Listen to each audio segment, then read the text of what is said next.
Josh Beaver, welcome to Mania Melancholy. It's been a minute. You were on like one of the first People episodes I did, but when I was just doing this, before I just did this solo. Yeah, man, it's an honor to be back. I know, I can't believe it's a whole new name because no one could remember the old name. What was the old name? The Real Driving Man Podcast, because my name's John Henry, and there's like the legend of the Steel Driving Man.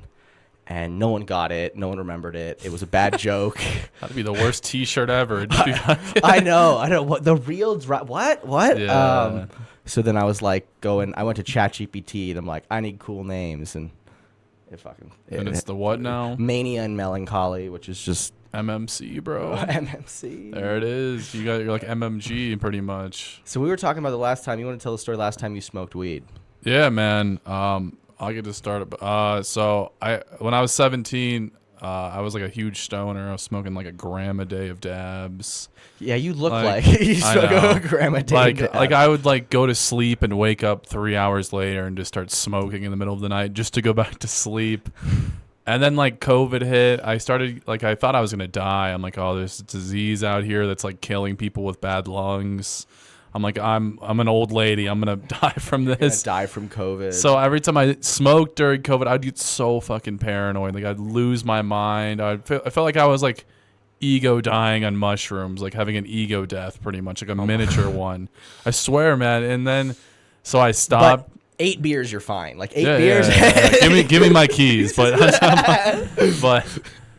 I quit smoking for, like, 3 years, from like 2021 to like 2024, and I was like, I didn't crave it, whatever.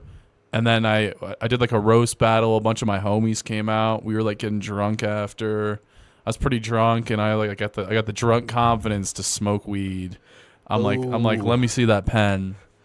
And it was like a dab pen. How many beers were you in at this point? Dude, I was like probably like 10. Oh shit, you were hammered. I was pretty hammered, and I was like, I can fucking smoke. I'm not no pussy. And bro, I hit my vape pen. I hit it like once. I'm like, oh, nothing's happening. So I hit it like 10 more times. Oh my god.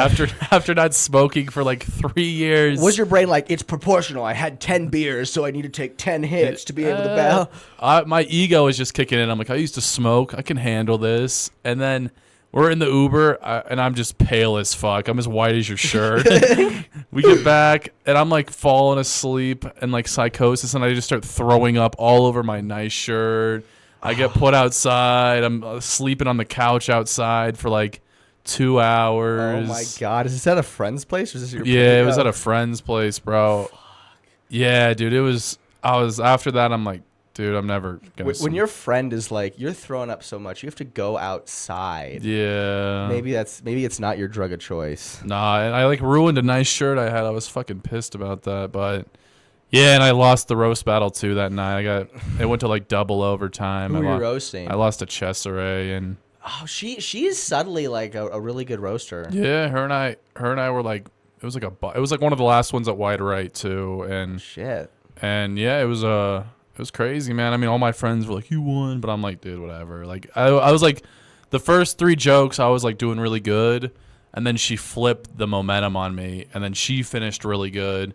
We went to overtime. Her overtime joke was better. So. Oh, that's a rough one. Because like, I could have easily just kept steamrolling her if I didn't get that the momentum. You know what I'm saying? Yeah. I mean, that happens, the roast battle, where like so much of it is the feel of the room. It's why someone like Spaghetti Jake, who's so likable. Like when you're really likable, it's really easy to carry that energy. Yeah. Or if you have a persona of like just fuck you, that can you can get away with something that's like kind of lazy. Yeah, or like it just make your jokes seem better than they are because your persona is already likable. Sometimes I struggle with like that of trying to be like a kind of likable guy. I'm like fuck you, fuck you. I feel like I'm like Adolf Hitler on stage. No one likes me. Is what You're I feel not like animated enough to be Adolf Hitler. You're like if Adolf Hitler and it was like turned down 10 notches. He's like, no, we need to save Germany. No, we won't say Adolf. That's a back. We'll say I'm like a homeless guy overdosing on fentanyl on stage or heroin. They're like, you're like a homeless guy who's done so much heroin that like it just has to take many years to wear off. Yeah. So you're like still like on the downturn. The come down is 10 years. Yeah. I'm like Stephen Wright waking up from a nap. That's what someone told me once. I mean, you just got to kind of go with it. It's kind of interesting. Sometimes people who are like really good looking, like Matt Rife, they have their own challenges in comedy. Because you don't believe Matt Rife's funny. He's too good looking. You're like, fuck this guy. Yeah, but I don't know. I think I liked his first. I don't really watch comedy anymore. Me neither. But I remember he had like that joke about his grandpa buying him like a strap on or a dildo or something, and that shit was hilarious. That's hysterical. That's like such a Or he bought his grandpa a pocket pussy. Oh, that was. And then he was like his grandpa was like fucking it on the wall. That shit was so funny. That is. I didn't see his first special, but his crowd work special he did. Yeah, bro, he's really good. I mean, it's its own type of magic doing crowd work. Mm-hmm. But then my dumbass like non-comedy friends see that shit. They're like, dude, he's like Dave Chappelle. I'm like, bro. Well, it's like in comedy is like an amalgamation of things. It's like roasting. Like I'm not a particularly good roaster. I'm probably a better joke writer, but you think they're the same thing because you're both making people laugh. Yeah. But there's some people who are really good at both, but then there's some people who are really good at one and not the other. Yeah, for sure. So I think it's kind of like MMA. Like you can have a guy who's really good at striking versus wrestling versus jiu-jitsu. And so you kind of have to have like a combination of enough of them to be a funny comic, but you may have more. I think like if you were just a person, like I saw, do you know Annie Letterman? Yeah. I got to see her live in Salt Lake. And I sat like front row, and does all crowd work. I think I may have told you this story, but she comes up and she's like, "Why does everyone with bipolar have to tell you they have bipolar?" Oh god, you're front row. And I'm front row. I start fucking dying laughing, like fuck, that's me. And my god, bro, you're in a simulation. I know it is. And I can't stop laughing. And she's like, "What are you, on ecstasy?" And I'm like, "No, I have bipolar." And she's like, "Really?" And she just makes fun of me the whole show. And it was so much fun. You're like a part of the show. I would have just said I was gay. I'm like, I'm gay, dude. Please don't talk to me. Oh, that's crazy. Because of the bipolar, you know? Yeah. Oh, yeah. Get a bipolar person. I know. I'm. What is that? Does that quad polar at that point? Yeah. You're bi square 2 or whatever. Yeah, but no, that would be then octopolar because 2 to the 2 is. Do you know 4. any bisexual bipolar people? Do I know any? I know of that people. Yeah, Okay, I mean it's interesting. I think people with bipolar tend to be a little bit more creative and crazy. Like if you go back through history and like research, there's this website, people throughout history who probably had bipolar. It's like Abraham Lincoln. Oh shit, sorry about that. That was my. Let me turn that. You're good. They should do that with like AIDS, like people who probably had AIDS. Just go back in that would be so fun. It'd be like, really? Like, wow, Christopher Columbus. Oh shit. Where's the do not disturb button? Oh, I don't have a fancy iPhone on the side of my. Yeah, my phone's like permanently on do not disturb, like forever. Like people will call me and I won't even see it for like 3 days. It's kind of nice. Shit. Yeah, that's probably the way to go. But we were talking about Abraham Lincoln had bipolar, Isaac Newton had bipolar, Winston Churchill. Who was the virgin one? The virgin, Isaac Newton. Yeah, Isaac Newton. So he had bipolar, never got pussy, bro. Yeah, dude. Oh my god. No wonder he hated women. Yeah, bro. He was like the stage 1 incel, like the fucking, what do they call it? Patient 0 incel. That's what he was. Yeah, but he was so good at. He basically invented the foundation of what physics is. Newton's laws made physics. So like they're like, you are an incel, but you're really good at science, so we'll like keep you around. Yeah, that's kind of crazy. Imagine if he was just slinging it all day. Oh, dude, he would get it. He was like the smartest dude there. Do you know why he was a virgin though? No, I don't. Dude, he's like an egotistical prick. He wanted to be like Jesus. He's like his hero. He's like, I'm gonna be like Jesus and never have sex. Yeah, but Jesus was probably banging some whores. Like, come on. I know. It's so interesting how, and that's why he hated women. He's like, you're a temptation from the righteous path.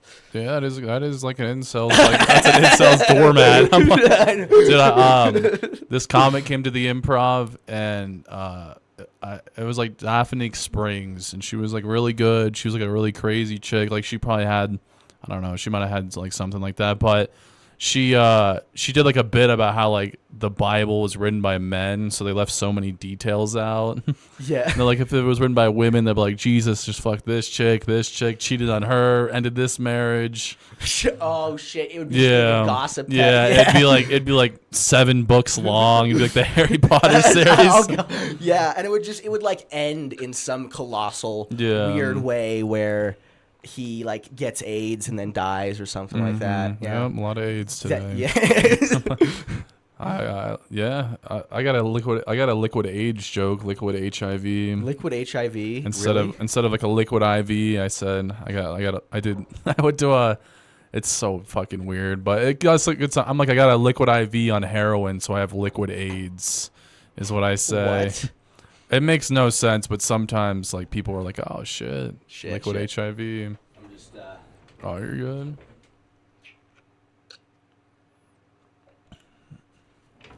There we go. So I gotta be the audio man here. This is a low budget podcast where you gotta be Jamie and Joe Rogan at the same time. It's kind of. Yeah, you kind of look like a mixture of them. I'm their secret love child. Yeah. Carrying on the empire. So you glad not to be in Austin anymore?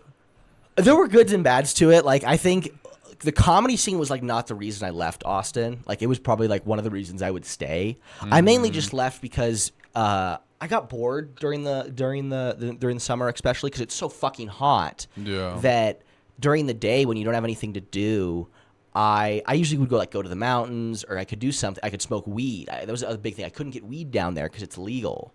And I take certain medications, and so there was like conflicts where I couldn't get my medications if I wanted to smoke weed. And it was just with that, I was like, I'd rather be here. My family's here too, and the scene is a little smaller. They both, after being back for 2 years, every scene has its problems. I've been in Salt Lake, I've been in Austin, I've been in Denver. You just have a bigger scene in Austin, so you can be there for a year and still not know half the scene because it's just so much bigger. Go on. Oh, do you think like there's someone told me this once? There's always like the same person in every scene. Yeah. There's like a template comedy person. Like, oh, this guy doesn't pay you at shows. This guy's down here too, or this guy beats the shit out of people outside of mics or something. This guy's always asking you for money. Yeah. Yeah. Well, I mean, that's everywhere.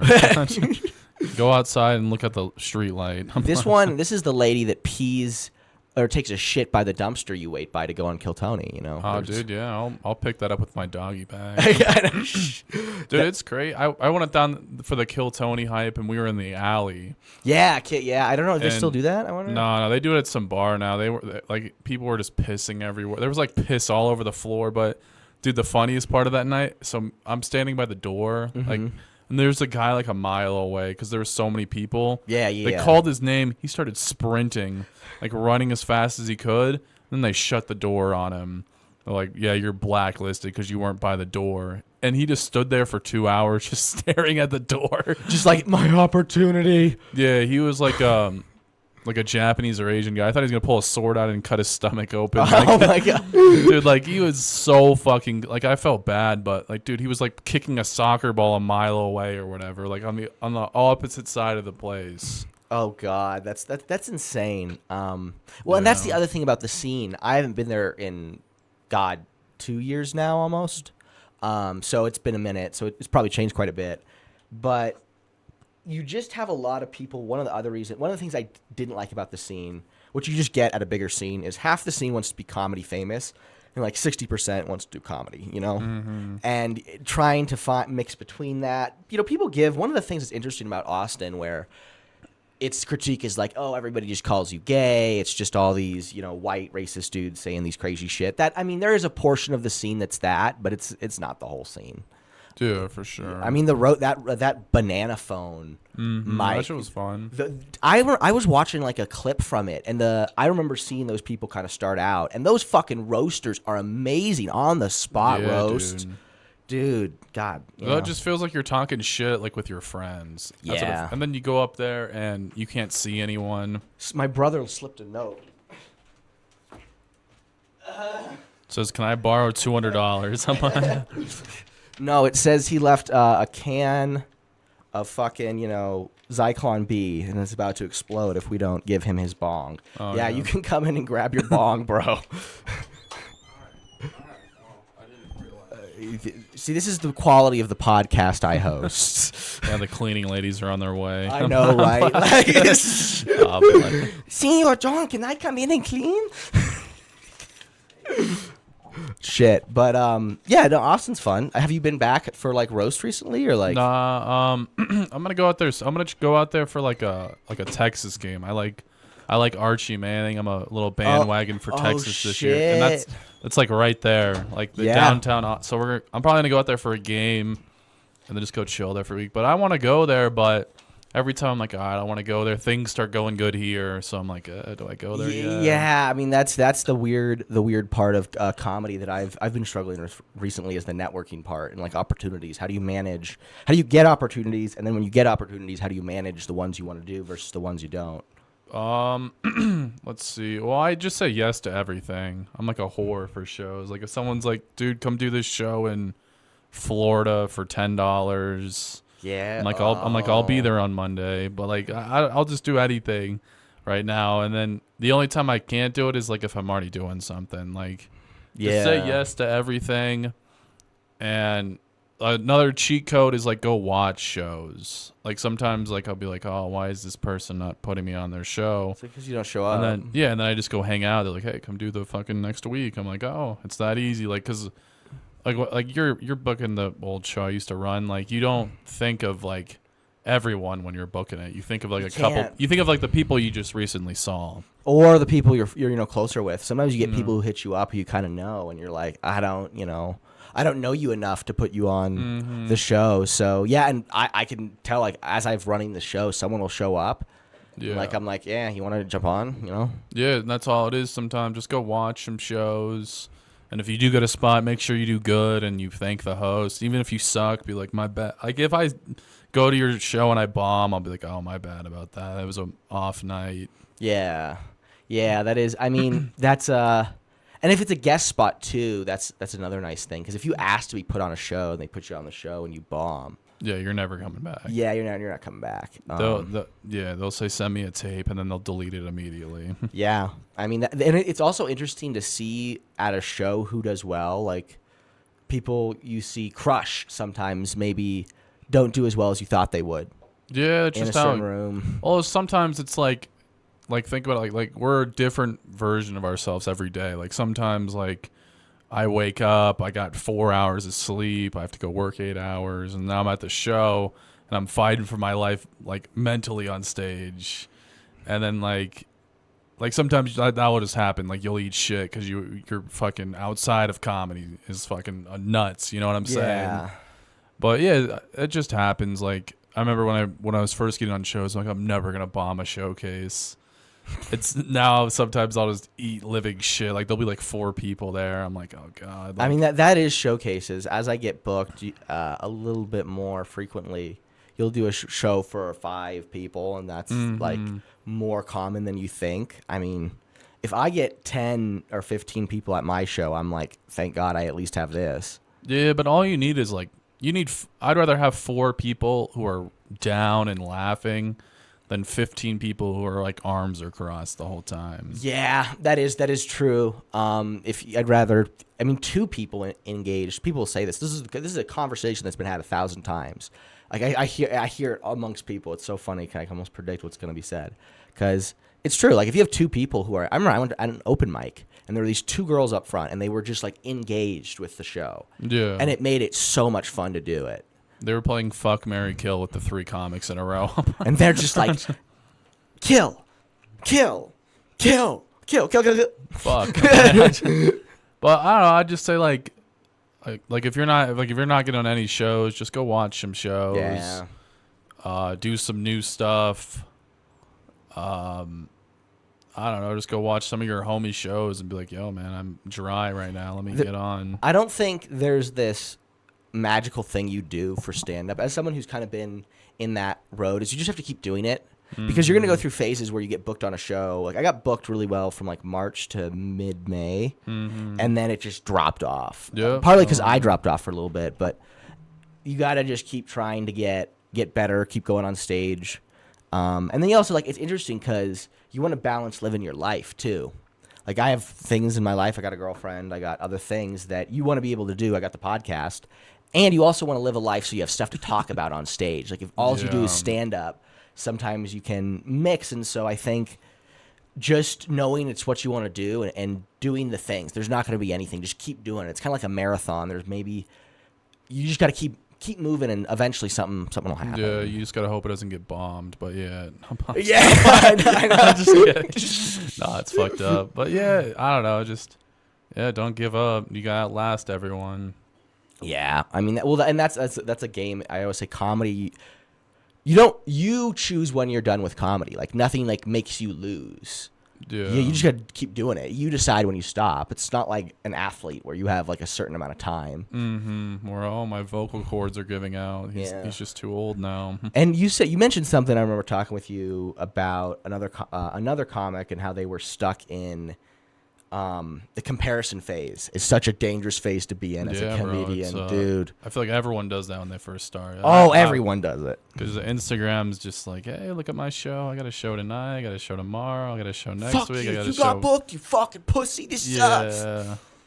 It's like we're all competing for like, what is it, like 10 spots a week is what it seems like. Yeah, in a smaller scene, that's what you're also competing for. And 5 of those spots have 1 drunk guy and 2 people who don't really want to be there. Yeah, but you just get pissed. You're just like, oh shit. Well, I don't do it anymore. I mean, it happens every now and then, but yeah, I noticed that with you. You don't tend to get like too wrapped up in that. I think that does you well. I'm starting to learn how to not do that. Yeah, it's hard.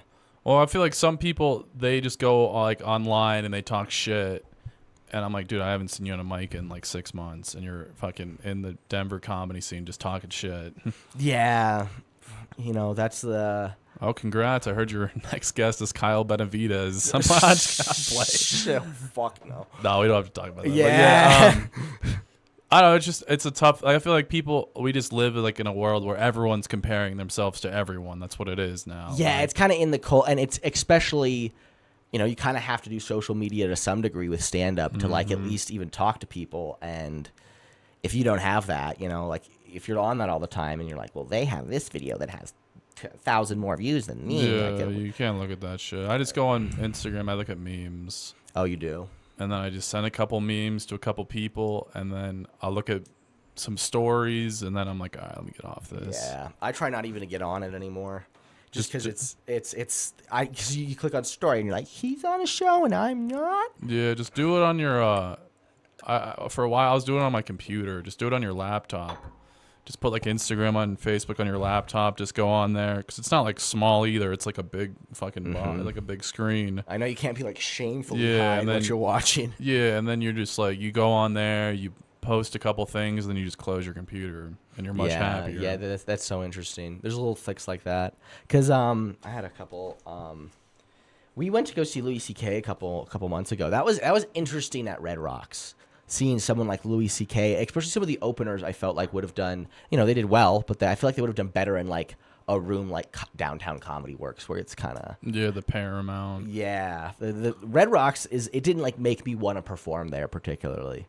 Yeah, it was a windy night. Yeah. The conditions were, it was only windy for him, which is kind of funny. But it seems like he just brought like his homies. Like I think that's what it is when you're like so big. You don't want to work with some random guy from Comedy Works. Yeah. Like he just wants to bring people that he can go like party with after, or like he can be like. Yeah, it was fun to hang out with. He's like, go get me food feature or whatever. Like imagine like if I don't know if you're on that show like you and Louis are just gonna have the most awkward time in the green room. Yeah, you're gonna be like starstruck. Like he just brought some people from New York that are that he's known for years, is what it seemed like. Yeah, or like talent within New York, he's like interested in. Like I saw you at the Cellar, and this was Like people he sees potential in, I think. Is what he brought. Yeah, and that's what you want. I mean, isn't that who you want to bring on shows? Your friends and people you see potential in. Even I would say at a low point, you know.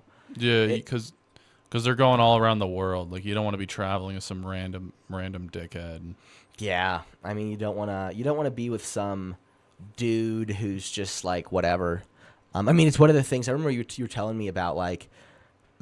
And I know just being cool around people. Ari Shaffir had like that, you know, message to young comics where he talked about just be fun around people. Man. And as someone who like doesn't drink and stuff, it makes it a little harder. Like if I could drink, it's not, but I don't mind hanging out with people sober. Like the big thing is you can't get in that mindset. When I first had to stop drinking, that was really hard because when I was going out to mics, like that's the only thing in your mind. Could you have NAs or non? No, because there's like a little in it, right? A little alcohol in them. In NAs, and no, I could do NAs. NAs were like there's like but in NAs it's like 0.05. Yeah, it's like a tiny bit. Yeah, and so usually those I didn't have issue with, but like I kind of wish I wanted to try 3-2 beer, but I had another incident recently, and now it's just like none. I can't do any. That's brutal. We need to get like a petri dish for your pancreas or whatever. I keep up to date with like the stem cell treatments that are like experimental, but will be out in 5 or 10 years, so that I can fucking infuse my pancreas. And I know they need to make one for my penis so it can get bigger or whatever. I know. God, that'd be so funny. Like a line. But honestly, man, it's good that you don't drink. I think drinking gets you into more problems than solutions. Especially with my brain, like I already have bipolar, and it's already like. A thing. The big thing is especially in a comedy setting, like say if you are trying to network, I've learned, and I'm not particularly good at it, is you just have to be cool. Like if you're cool to hang out with, like I can hang around people when they're drunk. I try, like, because I like to smoke. I can still smoke weed. I don't like to smoke weed when hanging out with drunk people because it's like a different rhythm. Yeah. What was I gonna say? I don't know. I feel like whenever like I'd never get drunk before I go on stage like that. I've done it like twice, and it never ends good. It's just me, because my timing's already fucked up. Like it happened like a couple months ago. Like that's my one rule. I'm like, don't get drunk before you go on stage. Then my friends were all in Denver. We're getting fucked up. I'm like, I'm just gonna have one. And then I had like 7. I had to go do like a 20-minute set, and I'm shit faced, and I'm just bombing. So like this one guy's like, oh, like he's trying. Like it's not it. It's not the move to do. You're just. Not yourself. Were you like when I first started out? I was like high for every set, and now I'm rarely high for a set. Because I find similar thing. Like it messes up your timing. It's sometimes fun to like fuck around and try different pathways. But if you're like, hey, I need to nail this set. I need to do good tonight. I think that I'm like you. You don't. Not everyone can be like Doug Stanhope or some of these comedians who just can get sloshed and do it. Sometimes it is nice to just be there and focus on the timing and the jokes and listen to the audience. Yeah, but once you're a pro, I feel like then I can have a couple drinks. Yeah, well, it's the same type of thing. It's like you see Peyton Manning doing something, and it's like, well, Peyton Manning does it. It's like, yeah, but he's Peyton Manning. Yeah. Like it's kind of like. When you know the rules, you can break them, kind of thing. Mm-hmm. But and so how did you start when you were starting off? Did you drink, or did that like shift over time? I mean, I think I started drinking when I kind of started, but I was 20, so I couldn't couldn't really drink at any bars. I just kind of get fucked up with my friends on the week. Like I remember like for the first like 6, because I think I started right when I turned 20. Yeah, I remember that. So like. I'd just go to a couple mics, and then like some of them I had to wait outside for like hours, then go on. Then they'd be like, "All right, you're up next. Come in here, do your set." Then we're kicking you out right after. And that was like Lions Lair. Lions Lair I had to wait outside for 2 hours. I'd go up there, and then eventually they're like, "All right, just come in, but don't fucking drink." Yeah. I remember that. You always had to be like, yeah, I got to go after this mic because they're kicking me out. I'm like, why? I'm like, I'm not 21 yet. You're like, what? Yeah, bro. That shit was kind of rough. Because I was trying to start when I was 18. Like right out of high school. I'm like, I could do comedy. My friends convinced me. We would always watch comedy at high as fuck during lunch. And I was like a big comedy fan. My friends like, oh, you can do that. I'm like, I don't know. And then I was signing up for a new talent night every week. because I didn't know what an open mic was. I'm like, oh, my first set will be at New Talent Night. That's I did this similar thing. And then in COVID hit, everything shut down. I had like a speaker and a microphone. We were just fucking around every weekend in my backyard. And then eventually, once COVID kind of died down, I finally started doing it.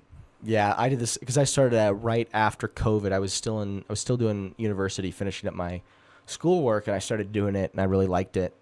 But yeah, it was interesting how you don't even know what an open mic is, and then you're so naive when you start comedy is the big thing. Like you don't know so many things, and you kind of don't want to know. You have I had one good set. I'm like, oh, I'm a fucking natural. I'm like, I don't need to go to open mics anymore. And I like took a while off. And then people were like, dude, what the fuck are you? And then I came back. I'm like stuttering on stage. I'm like, oh, I'm so trash. That's what happened to me. My first year and a half, I did stand up. Everyone I started with, like you and everyone else, were like going out multiple nights a week. And I could only come down once or twice. If I was lucky, 3 times a week. And it's also why when someone says I'm a year into comedy, it's such a subjective. Yeah. It's such how much are you doing it? How I'm a year in, but I've only been up 10 times. Yeah, like my first year, I probably went up, once a week, so maybe 50, 80 times, something like that. Yeah, I think I just hit. Because I record them all, but I didn't record the first year, so I'm probably at like 1,200, 1,300 times now. I always thought I was probably around 600. Yeah, because I didn't really start doing stand up 4 times plus a week until beginning of 2023. Okay. Because you had to finish school, and like that last semester before school, I had to take like 1 extra class.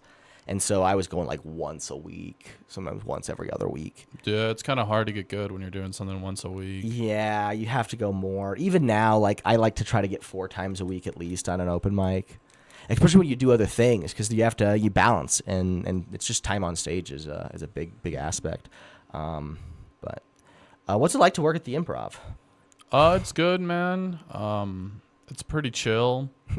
I'd say it's one of the chiller. Like it's kind of just like everyone has their own things, do your own things, and it's been kind of slow. Oh, is it just that's the summer with stand up in general? Yeah, I feel like it's kind of more rough in the summer. We did a employee showcase where all the employees had their own little showcase. It was pretty cool. I got to go last, and that's why I missed your show that night, but it was fun, man. It was like the most people for because Dan runs tonight at the Improv once a month. And it was like the most people that's ever came out for a showcase for that one. It was probably like 100 people maybe. Oh, that's pretty cool. So it was pretty good, man. I went last. I made fun of the show. I said I was putting my 2 weeks in. I was kind of just fucking around. But some nights are intense, man. Like some nights we'll have like a Tony Rock. It was Chris Rock's little brother. Yeah. We'll have like a DL Hughley. And we'll have like someone like insanely big. And the line will be like 400 people out the door. And shit. And the first show will start at 7:30, whatever. And the Improv always starts late. Like they always start like 10, 15 minutes late. Just what happens. It's how it goes. Like we try to start on time, but it always just ends up getting a little pushed back. And then that first show, like it will run so long, it will be getting done by like 9:15, 9:30. And the next show's at 9:45. So you have 400 people out the door who are fucking cussing me out. They're like, what the fuck? Let me go in. And then they'll be trying to clean the room. People are calling in the box office like, I'm in line. Why isn't this shit moving? And then it's just, some nights are disasters, but I think it's a good place. I think it's one of the hardest rooms to do good in. It's such unlike Comedy Works where it's like packed in. Yeah. It's just so open. You have high ceilings. They're at like tables. It's almost like a restaurant setup. Yeah, it's like doing comedy at Red Lobster pretty much. I know. Yeah, except that you pick the comedian you want to kill afterwards. Yeah, pretty much. We're all in fish tanks, but I like it, man. I just work in the box office, so I just sit on the computer and I watch sports and I fucking that's brain rot and write some bits down. Yeah, just plan an office massacre. Pretty much, yeah. fucking that's fun.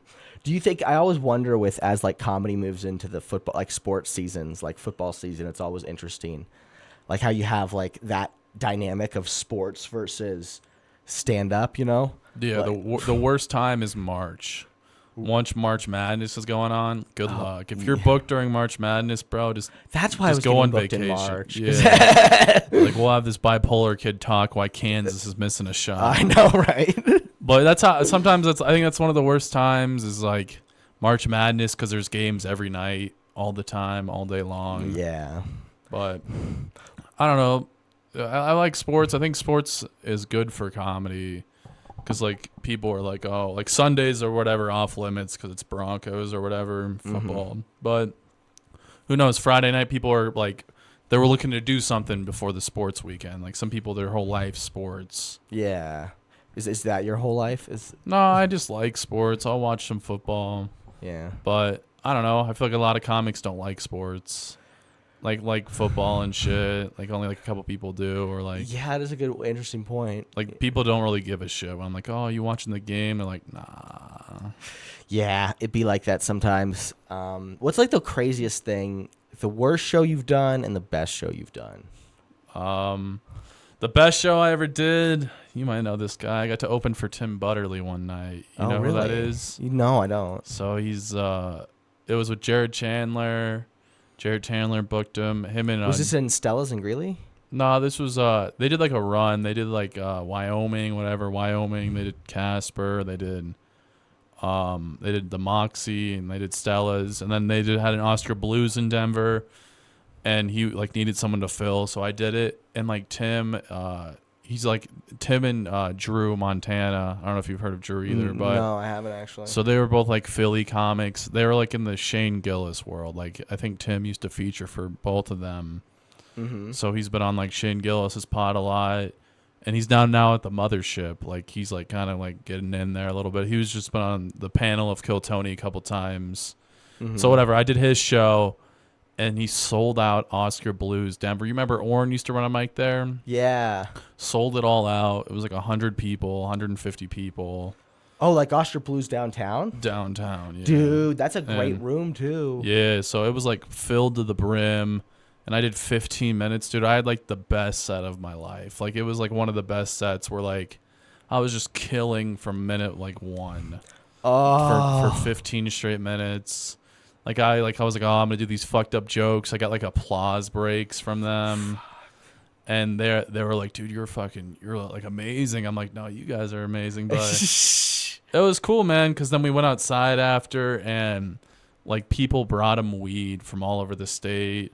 So there was like 100 people smoking weed in this circle from the crowd. Yeah, like people are like, those people definitely got it. Try this one. Try this one. Yeah, those people definitely have it. But it was amazing, man. Like, I was like, holy shit, this is like the best night of my life. Like, I was like, the next morning, I was still feeling the high from the show. Oh, that's the best. When you crush, and then when you have your first bomb after that, how was that? Oh, it's whatever. I'm used to bombing now. Yeah. But the worst show, I don't know. There's been so many. I'd say probably one of the worst shows I did was it's tough. It's a race to the bottom. No, it's just like because shows usually aren't that bad. But I remember like one time I fucked up really bad at Wide Right. I accidentally smoked before I went up. Oh shit! Some comics like, you got to smoke. You're a fucking cop. You're undercover. Some guy was just fucking with me, so I hit his joint. And then right after I hit it, I'm like so blasted. And the host is like, yo, you're up in 2. And the room's like full as fuck. There's like 70 people in there. I'm like, all right, I'm just going to do my good stuff and go home. And I bombed so bad. It was just like the worst bomb of my life. Like, I was in my car thinking about going back to college is how bad I bombed. Yeah, God, that is so interesting when you like that one thing you did before your set, like set the stage for just... Should I go back to college? Yeah, it like set your mental mood for a month. Not for a month, but like for a couple days. You're like, fuck, dude. That's how I felt after the Kill Tony bomb. Oh, yeah. After that bomb, because that was the first time, I'd bombed in bars, but it's different to bar. I'm in a bar with 10 people not really listening, and then bomb in front of like 400 people who paid to be there. Yeah, that's pretty rough, dude. And I remember when I get off stage, because like when I started off terribly, and it got to the point where I'm like, I can't get myself out of this spiral. We're just going down. Yeah. And you get off stage, and it's like the reality hasn't get kicked in yet. It's like some trauma thing that you're like, am I okay? You're like, that didn't just happen. That didn't just happen. Yeah. You don't even believe it. You're like, did someone touch my butthole? Yeah. You know, it was such a blast. I remember I'm just like, I just need to go home. And the next day, it was the night that Austin had that big freeze. And the next day I went into work, and I was the only one. I worked landscaping. I was the only one of my crew to go into work. So I had to spend the whole day with my boss after that, in my head, just like, Jesus Christ. And he's from Norway asking me about my life, just like, so what do you do on your free time? And I'm like, Yeah, dude, that was probably, no offense, that was like one of the worst sets I think I've ever seen on that show. I know. That was... No, it wasn't the worst, but it was like top 100. Oh, yeah. It was a really, really bad set. Yeah, I think the funny part is Robbie did good that night, and you guys are roommates. So you guys were like, he's up here, you're down here. I know. You talk about inferiority complex. I think the tides are slipping, you know? Yeah, like that. Yeah, but it can't get worse than that now. That's like your new like defense mechanism. Like, it can't get worse than Kill Tony. Yeah. I mean, that was the thing, is I took what I did the next day is I just played the set like over and over in my head, and to me it was to just get numb to it. Because I hate when I'd push it down and it would come back up and it would fuck with me. Yeah. So the next day I was just like embracing every moment, trying to see what went wrong. The big thing is like I was too tired, and when I'm tired, I can't regulate the amount of energy I put out, and so I just had like from the get-go way too much energy. The crowd wasn't there, and I didn't pull back. Yeah, it's like killing your dog and then just looking at it the next couple of days nonstop. I know it was really bad, especially when you think it was still within the first like year and a half I was doing comedy. You think you're hot shit, and then you're like, I'm really not hot shit now. Yeah, I think that's one of the problems with that show. Like the show, I love the show. It's a great show. But they just let anyone on. Like you should have to be like a year or two in before you could sign up for that show. But I think that's what's part of it, because I think I started to get much better after that show. Yeah, it's a little motivation. Yeah, I mean, I was out. I took the next day off, but then the next day I'm like, you have to go. And one of the cool and I've said this before, one of the cool things about doing it after that bombing is that I knew I wasn't a hack then. Like, because I'm like, if I do comedy now, it's not like, you know, it's not just for the show to say I do comedy. Like, I do it because I want to get better at it. And I just had to I just didn't want it to be like, oh, the guy who bombed on Kill Tony and never came back to the comedy scene, you know? Yeah, it's pretty brutal, man. Hurt Lines comes out on Monday. He said his went Hey, really? Yeah, his comes out Monday. Is better than better than that. Yeah. I mean, but do you feel like after that bomb at Wide Right, did you feel like you got better after that too? I was so new. I was like a year in. But okay. I don't know, I'm sure there's been worse shows. I can't really think of them right now. Whenever something goes really bad, I kind of just try to forget about it as quick as possible. And then I'll think about it like 4 years later. Fucking shit, yeah. Like, I don't know. Like, whenever I lose like a bad roast battle, I just try to get over it that night. Like, I'm like, we don't need to think about this. Yeah, really. Try to just move on to the next thing. Yeah, that is kind of the best way to go at some point. Be like, well, there's always another show. Yeah, I don't know. It's because there's just so much going on. Like, if you fucking hang up on the Kill Tony thing for 6 months, it's like a breakup, man. The quicker you get over it, the faster you can get into new shit. Yeah, I mean, that's so true. Do you feel like, to kind of switch gears here a bit, like, what about the fights last night, though? The fights were good, man. I kind of was watching a little of them at the show, but I was trying to pay attention. But I watched Kevin Holland. I'm surprised he fucking lost. I mean, I'm not really surprised. He was getting his ass kicked, but he had his chance at the end. He definitely had his chance. Yeah. One of my favorite fighters is Paulo Costa, so I was fucking hyped for that. Oh, really? You really like that? Was fun? Yeah, it's one of my favorite fighters, and he fucking beat the fucking piss out of him. It was fucking cool. Dude, fucking Poirier, dude, that was such a hard way to go out. Such a bittersweet moment.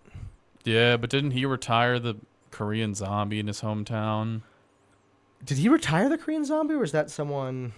I don't know, but yeah. But yeah, I mean, I don't know. It's tough to beat someone 3 times in any sport. Like, think about it like that. He beat him his first time. His second time. He beat him the second time. It's like the Packers playing the Lions 3 times in a year. If you guys beat him twice, it's tough to beat him a third time. Well, and I think it's just, and I wasn't even talking with Max. Max is kind of also on the up and up. He had a really good. He's the baddest fight. Motherfucker. Yeah, I know. I just call it. It really should be the other champion, because the one we got is too good, you know. And we need to have another reason to have a main, you know, a big event. They're good, man. I think UFC would be cool if their wives fought after. Imagine that. It's like, all right, that was Dustin and Max. The men now leave the cage. Yeah, Dustin and Max. Here comes Patricia and Clara are coming to fight now. Yeah, they're hair pulling is allowed. Yeah, like that's the UFC I want to watch. I'd fucking jerk off to that. And get rid of slap fighting and just replace it with cat fighting. I always see people talking about there should be like a fat women division. Like that'd be sick, dude. Like, come on, Dana. I know Dana's fucked some chubby whores back in the day. Yeah, the BFG, the baddest fat girl. Yeah, bro. Would you fuck a UFC girl if you weren't dating your chick right now? Oh, that's it depends. Like, if she's like the super dominant one, I think I'd get annoyed at a certain point. Be like, I want to be top this time. You wouldn't, bro. You'd just be getting choked out. I'd be scared, but I don't know. I feel like they have so much like, what is it, like aggression all throughout the day. Maybe they just want to chill out. Or let you take the way. You're just eating their pussy, and they're like, "This isn't adequate," and they just triangle the shit out of you. You'd have to eat it with chalupa, bro, or some shit. I know, right? Yeah, you had to be like. It is so interesting how like I did have a crush on an old training partner who was a girl, and she eventually was like able to beat me in jiu-jitsu, very consistently, and it was weird. You're like, I'm used to being able to stop this, you know, and now I can't. That's how she feels about you every time she tries to fuck. You're just trying to force your way in. I'm like, nah, I don't know, man. I think it's kind of weird. It's not weird, but it'd be kind of intimidating. Like if you had like a UFC champ as your girlfriend. Yeah, I mean, and you're like, oh, this is Mary for Thanksgiving, guys. Say what's up to Mary, and she just has like a tattoo down her arm with biceps bigger than you. I know, it's just like my name tattooed in the heart. Yeah, just fucking has like a fucking couple eye tats. It'd be fucking scary. She gets out of the car, driving the car, just being like, "You were going too fast." Yeah, that'd be tough, man. I don't know if I can do it. I don't know if I could do it either. I think that it's different if you have like someone you train with and you're kind of on the same level. But if you're a champion, dating a champion, you have to either be really like good yourself. Yeah, you're just cleaning the dishes, and you're the stay-at-home mom at that point. But like you said, it could be a weird reversal thing where they're so used to being a dominant, it's like they want you to tie them up and, you know, feed them grapes. I don't know. Yeah, that's my dream. That's your dream. That's your dream. I'm kidding. Oh my god. You look like a guy who'd want grapes fed to him. I could see you. First time I have fruit all year. I could totally see you in like a toga from like the Roman Empire. You know. I know. I'm already built like a rich guy in the 1500s, just a fat ass. Yeah, someone's rich son. You look like you say "my father" if we hit you too hard. Yeah. I have a rosary. I do the rosary too after. Oh, dude. Hail Mary, full of grace. I don't know, man. If I was doing comedy, I'd probably try to be like a professional like pool player or poker player. Yeah, I could see that really. Because I like pool, but I like playing. I feel like pool and poker once like you once it gets like too competitive, it's not fun. Well, because the thing is, it's fun when you're like learning and you're paying for like playing for like $5 or $20. Like I don't mind playing for a couple hundred. Yeah. Every now and then, but if you're losing consistently $1,000, $2,000 a night. Yeah, like if my rent determined on this shuffle and the dealer's card, like the cards I get, I'd be fucked. That's and then you also like I think you the addiction part of it too then gets you of like, oh well, if I just bet even all this more money, it's too much playing with chance for my cup of tea, unless it's like just for fun. For fun is like whatever, you're just playing for a couple $100. But at least pool you can control it. Yeah, kind of. Yeah, I mean it depends on how bad you are addicted to gambling. Well, I mean it just depends who you're playing against. Like you could play against someone who like sucks their first game and then they fucking hustle you all your money or whatever. Yeah. Oh god, that would be like I think I played last time I played this guy for like $20 at some random bar in Fort Collins a couple weeks ago, and I was pretty drunk and I ended up winning. Like we were playing twos, it was me and my friend versus him and his friend, and I was making like some ridiculous shots. Like I made like 8 in a row. I won us the game at the end barely. The dude's like, fuck, man. Like, I just walked right in the bar. I'm like, I want to play these fuckers. They've been playing for a while. And it was just, I just had a good game. But if I had to do that every single night, like, I feel like I'd lose one and you'd see me outside. Like, fuck, I just lost it all. Like, smoking a cigarette or something. But do you play pool? I have casually. Have. I went and played with Ali. Kareem. He's really good. He is. He got mad at me because I lost us the game. Yeah, that'll happen. But yeah, it's just I don't know.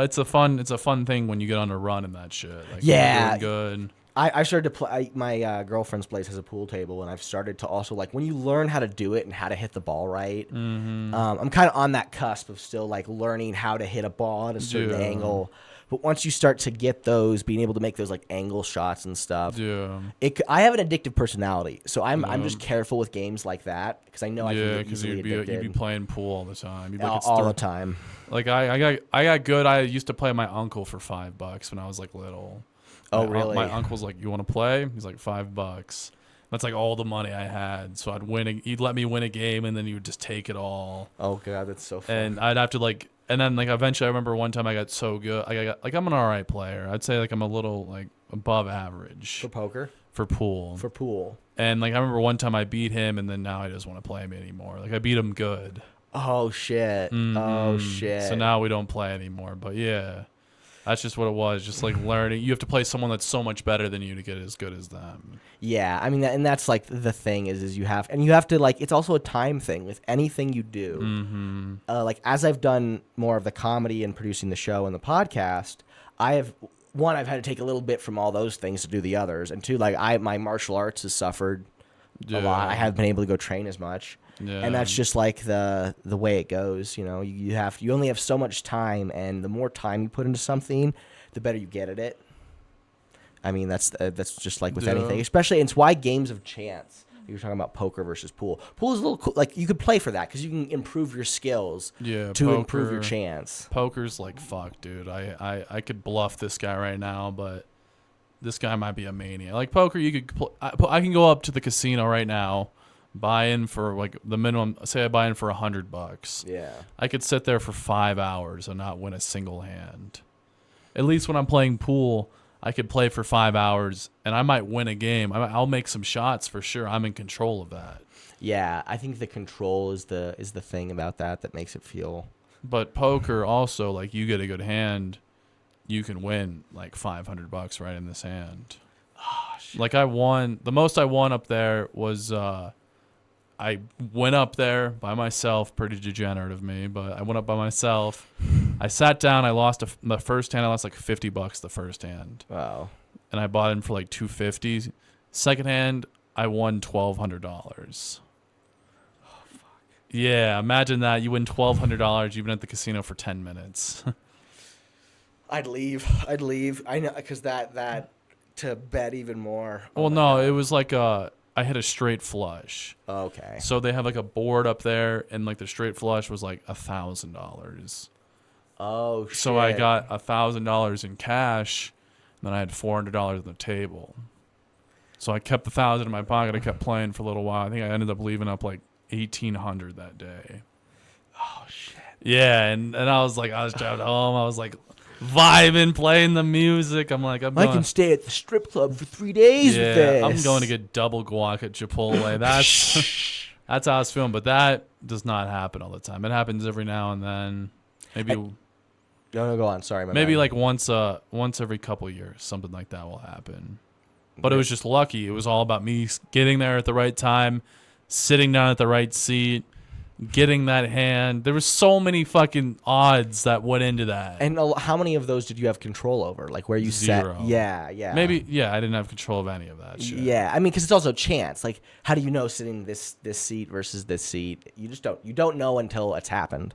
And I don't know. It is interesting to think of like what I think that because comedy wasn't my first plan. My first plan was to go get my PhD in university, and then like COVID hit and fucked all that up. Yeah. So I don't know what I would do if I wasn't doing stand up. I don't know. The potty, I could see you like being like a naked art model where people carve your dick out. Oh my god! I remember one time. So I changed my major a lot early on in college. Yeah. Originally, I was an art student at 3D animation. Oh yeah. And I had this like drawing art class, and we had a section in the class where you had to draw like naked models. And the first person to come in was like this 22-year-old dude who was like, gonna say like hot chick with big tits. No. This was, and he was like, God, he was from like Central America, like this Latino dude. Oh, dude, sitting his dick was 12 inches. I know. And I was like the only one there who was like, this is weird and making jokes. Everyone else was like, we are so professional being around the naked body. And then the next one, I'm like, the next one's going to be a female. And I'm like, yes.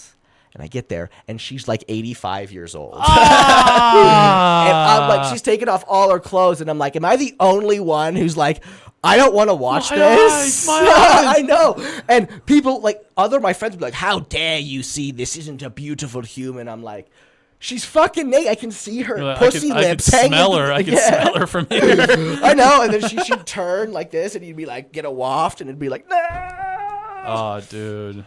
And someone came in that. Yeah. That's the shit I always think. I'm like, dude, they're like, whenever I see like a couple out, I'm like, oh, this dude's plowing her. I don't think that's a good thought to have. You saw my girlfriend on Friday. Well, no, not like, just like at work. At work, I'll see a couple come in. I'm like, oh, that dude's hitting that. Do you ever do the other way around where like, oh no, wait, she's plowing that? I'm like, I wonder. Let me rephrase that. Whenever I see like a couple together, I look at the couple. I'm like, I wonder how good their sex life is. It's what I think. I try to think about, because like sometimes you'll see like I saw like this dude the other day. It was like a very like an attractive guy. Like I'd say this guy was good looking for him, and he was with like this like big fat lady. Like she was like 300 pounds. She had fat on her ankles. I'm like, damn, this dude is getting caught with a side piece at Home Depot right now or whatever.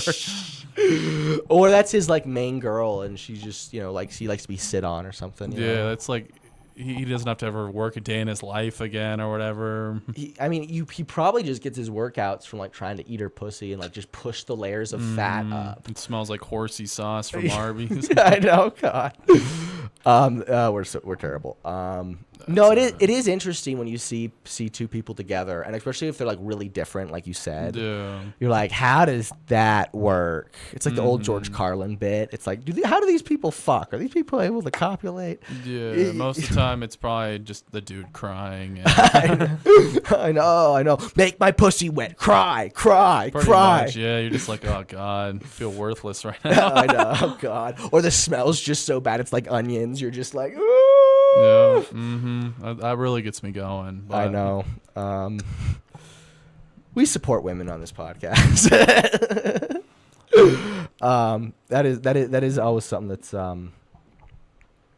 it's so interesting. I've started to date recently, and I've never really dated anyone, which is always weird. First girlfriend. And like how old are you? 26. So you guys can make it. You guys can do anything in this world. I know. We're unstoppable. I remember the first night we took you out, dude. I thought you were gonna like shoot up the bar. You were legit like dancing with your like hands in your pocket, and you had the crazy eye. Remember, I handed you the glass of water to look normal. I know. It was so. I hadn't been. That was still when I was in school, so like I never went out. Yeah, and that was the I was gonna bring this up anyway. That was the night. We don't need to talk about it, but it was the night of the incident at the plunger incident. Yeah, we can talk about it. No, it's fine. I'll just tell you a little funny part about that. Yeah. So, the earlier show that night was roast battle. It was the first ever roast battle I did. Yeah. So I invited a bunch of my friends. I'm like, come out to roast battle. It's at 8:30. There's a second show after. You could stay after. And this was at a place called Jester's Palace. That was this And- rundown frat, like piece it of was a shit. frat house almost like place. Yeah, there was cum on the ceiling, but pretty much my friends missed roast battle. They missed it, so they came for the second show. Oh, And that was the first thing of comedy they've ever seen in their life. Was you shoving a plunger in there? And I thought that was the funniest shit ever. It was fun for like a bit. Look, when you're a year in and you don't know how to make people and laugh. Whatever. You won $50. Your first time getting paid, right? I know. I was so happy. And I was like, all right, let's go hit the bar. And then your dumbass is like about to shoot up this bar, just like fucking all scary. No, your hands were fucking, I swear to God, your hands were like crossed on your chest like this. Like, and I was like, dude, take this fucking glass of water.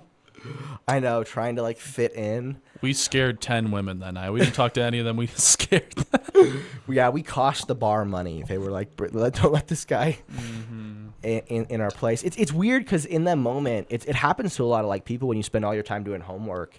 And just like thinking about mathematics, you forget how to communicate with your average person and how people are. And that was around the time I really had to stop drinking. And that's like I was so in my head at that moment, and that's like such an issue when you go out. You don't want to be in your head. That's half the battle. When you go out for a while, you're like, "Fuck, dude, I don't want to talk to anyone here. I just want to sit here." And you're just like, I'm sitting there, I'm such a loser. I suck at everything. You know, it's never gonna happen. I should Pretty just stay much. inside. Oh God, that's But yeah. I mean, you got better communication skills now. You got a girlfriend. Yeah, which is cool. Worked on that. Trying to get, still working on the stand up, but we're getting there little by little. Yeah, it takes a while, man. I don't know. I feel like I started getting. Well, dude, my first year, I think I went out like 300 times. The first year, I was I was going to every mic. I was like so addicted to it. If I didn't go up, I felt like shit, which I'm kind of balancing out now. I'll still go up a lot, but I'm just kind of like, if I'm really tired, I might just stay in tonight. I'm getting there where I try to pick the mics I want to go to, because when you first start out, I had to do that. And that was hard because I started with people like yourself, Jake Chapizza, and you guys were going out that first year where you just need to be on stage as much as possible. Yeah, that's the best way to get, because you're trying to get comfortable up there. That's what it is. Yeah. Like I feel like this last year is where I really got comfortable up there. I feel like my first 3 years, like maybe like year 2 and 3, I was doing good, but I was so uncomfortable up there. Like even when I was doing good, I'm like, I'm doing good, but I'm just not comfortable up here at all. It takes a long time, and there's not really a guidebook. Mm-hmm. And then after that, then you start to kind of develop, because also everyone has their own quirks to work out, right? Yeah. Like some people, for me, I had too much energy. I had to learn how to sit still and be comfortable. Some people don't have enough and have to learn how to modulate that. Yeah, like me, I can't make I still have trouble making eye contact with people. I just look at the ceiling and fucking. Yeah, that's a tough one. But that could also bring people in, especially if you're talking about dark stuff. When you look people in the eye, Yeah, it's much better. How do you think? I mean, on that vein, do you think that comedy has helped you develop your communication skills? yeah, for sure. It definitely got me more out of my bubble. Like with at least like with family and stuff too. Like I feel like before I started, I was just like this quiet kid, didn't really talk to anyone. And now like I'm talking to people all the time, every night. You mind filling me up too? No homo, but I feel like I have better communication skills now. Like if someone's like, "Oh, I need you to give a speech," I'm like, "Oh, I got that pretty easily." Yeah. But yeah, it definitely it's made me more of like a talkative person. Yeah. So I feel like I was just always like, no one wants to hear what I have to say. I don't need to talk much. I mean, even comparing to the first podcast I did with you, I think I've gotten better at podcasting, number one.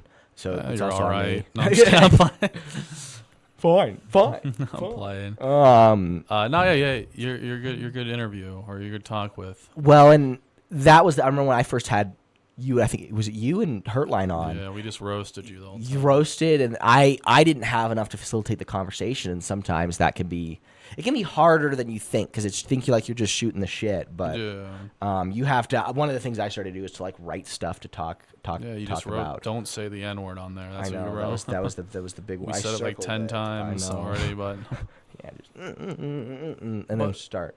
What did I? Do you find that like ever since this is an interesting thing I've wondered as politics change? Do you think people are more or less offended now in the especially the last 6 months? There was a time when you started for comedy, it was really. Yeah, I think it's kind of going away, man. I think people kind of realize, well, especially with me, bro, I'm pretty offensive. I feel like people know I'm fucking around. Like people kind of get that, like, oh, he's joking. Yeah, he's not. Like if I was being serious, it'd be like in the woods somewhere in like South Carolina. Like I'm just fucking around. I'm just telling crazy stuff about my life that's happened. And also, I feel like I'm kind of getting away from like darker stuff. Like I'm still kind of doing some darker jokes, but I'm just doing more stuff about that's happened to me. Yeah, I find that the most, I don't know, maybe because it comes from a real place. That's the most feel. Oh, go ahead. Oh, you're good, man. Finish them. No. And like no one can like say if you have a bit about you and your dad going to Lowe's one day and like my dad shit his pants, whatever, just something stupid like that. Like no one can do that same bit like that. Like no one, like it's not like a premise that's out there. Like if I'm doing a joke about DoorDash, you could see 5 DoorDash jokes that night. No one can copy a personal premise or like a personal thing that has happened to you. Yeah, it's why sometimes when going like current events or politics route, it can be like it has to be fucking sharp. It has to be really good. It has to be something new. But stuff your own unique human experience is. I view comedy as storytelling. Like you're trying to tell a story, and it depends on the format. Sometimes it is in the form of a story, but sometimes it's like a bit. And how do I say it in the right way that's encapsulates it? Someone, I can't remember the quote, but they said comedy is when you're told the truth in a manner quicker and more efficiently than you expect. It's like an idea that you're just kind of like, hey, this is crazy, but here's some funny shit about it. Yeah. And I feel like if you're doing current events, you can just keep changing the joke. Like say if like, oh, whatever, like blah, blah, blah. And then you can just change it next week, whatever, the week after. Yeah. But the thing is with like a current event thing, it only lasts for a couple weeks. Yes. And then people, because there's always something going on. That's what I've noticed about as I've gotten a little older. Like I don't watch the news or anything. I try to stay as far away as I can because there's always something going on. It's never like today at 5, normal day.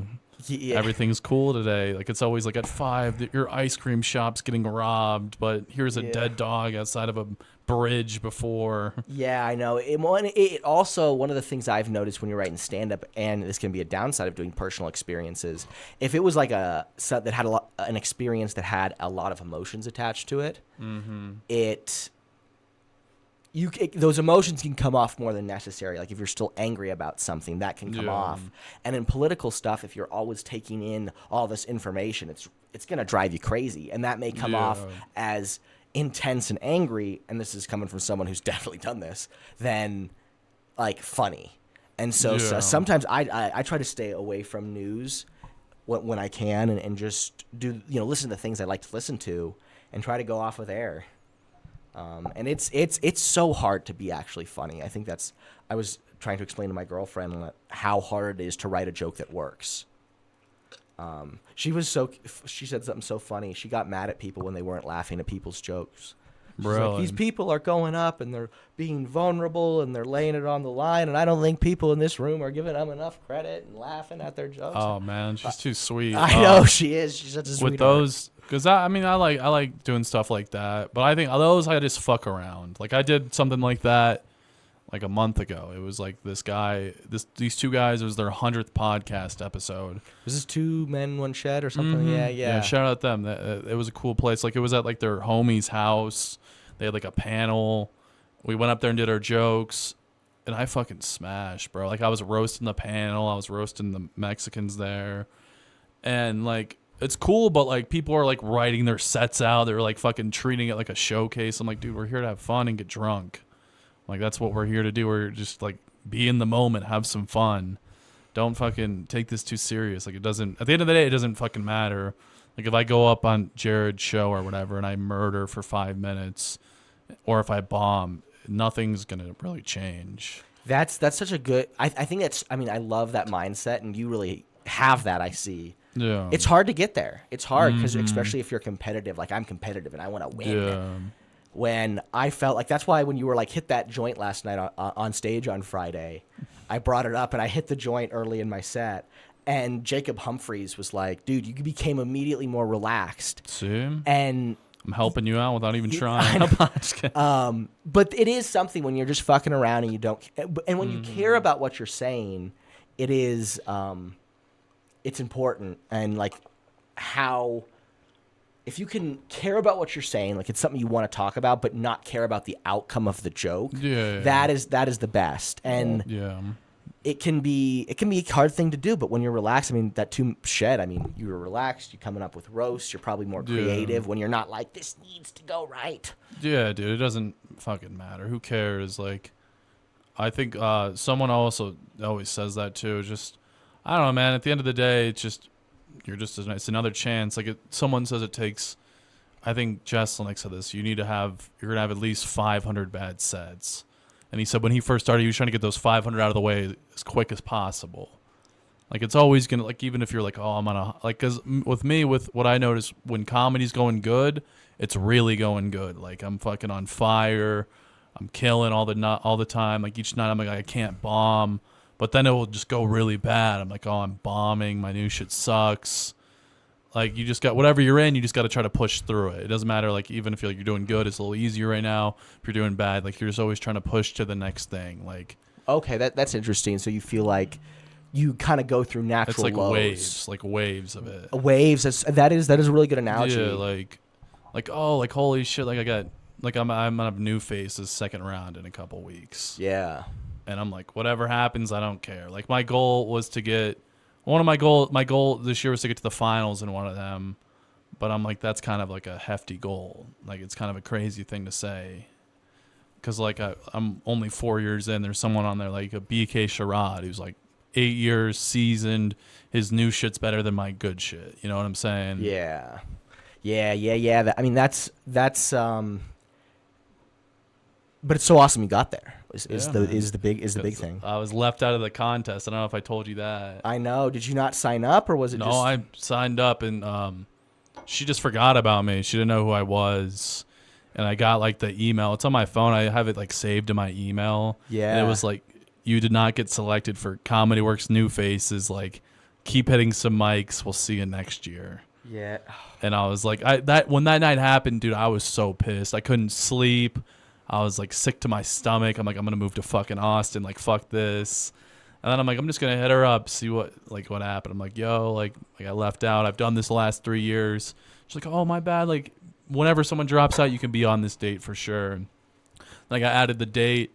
And the crazy part about it, it always comes back to circle. I always like think about that. Like, the date I got added to was my 4-year anniversary of comedy, and I ended up moving on, and I was in the 4 spot, and I only did 4 minutes when it was a 5. You see like the crazy shit that like kind of happened that night. And your astrology sign is, but like just shit like that. It always kind of comes back. I feel like that's when you are on like the right path, is when when you start looking at shit, you're like, oh fuck. That was a way, because it was interesting. I hit my 4-year anniversary and the reverse happened. I hit a low wave. Mm-hmm. I was doing a pretty good wave from like October to April-ish. Mm-hmm. And then I hit a low period that was just, it sucked. It was why I dropped off for a little bit. I felt I still kept going to like at least 2 mics a week, so I didn't lose everything. Yeah. But it was hard to feel like I was where I wanted to be. Yeah. And you just gotta ride the wave, keep doing it. I had New Faces and I didn't move on. But there's like things, I was way too tight on stage. Like, that's one thing that has been interesting about how you can be in a bar and be super relaxed, not care, have fun. You go to Comedy Works, you step on that stage, and suddenly there's stakes but they're completely made up. You made them up in your head. Yeah, it's like kind of like a mental like resistance. Exactly. And you have to find a way to just keep showing up, keep trying jokes, even if you're doing old ones, just to maintain your timing, and keep writing, and hopefully it turns around. You said you were thinking of moving down to Austin, but every time you said things went well here. Yeah, man. I'm like, I don't know. I want to go there eventually, but also I don't want to go there too soon. Is like my thing. You don't want to make the mistake I made. Kind of. It's just if I go there, I know I'm gonna be there for a little while. Yeah. Like I like it here, man. I feel like there's some things I want to accomplish here before I leave here. Yeah. Like I'd love to get High Plains one year maybe, or maybe like do some like cool festivals around here. Like I want like when I leave, people are like, oh, that made sense that he's going there. Yeah. Not like, oh, whatever, this fucking dude's trying to go down there to be the next Hans Kim. Hans Kim, you know what I'm saying? But I feel like even with him, like, whatever, he was like 8 years in, he was living in his car, like a lot of stories I hear about people making it down there, or like kind of like breaking through. It's like, oh, I was living on my car, I was about to quit comedy, and now I'm fucking a regular at this club. Yeah. Like I've heard that story like 10 times. It's a very common story, and I went down there too early. That was my thing. I realized I wanted to be. I thought I was going to be the next Cam Patterson, and then I saw Cam Patterson, and I had done comedy longer than he had, and was just the most raw, natural talent I'd seen on stage. Yeah, for sure. I saw him too at that level before he blew up. It was crazy. Yeah, and you're like, how is this guy so fucking funny at this like club, 20 comics in, the room is dead.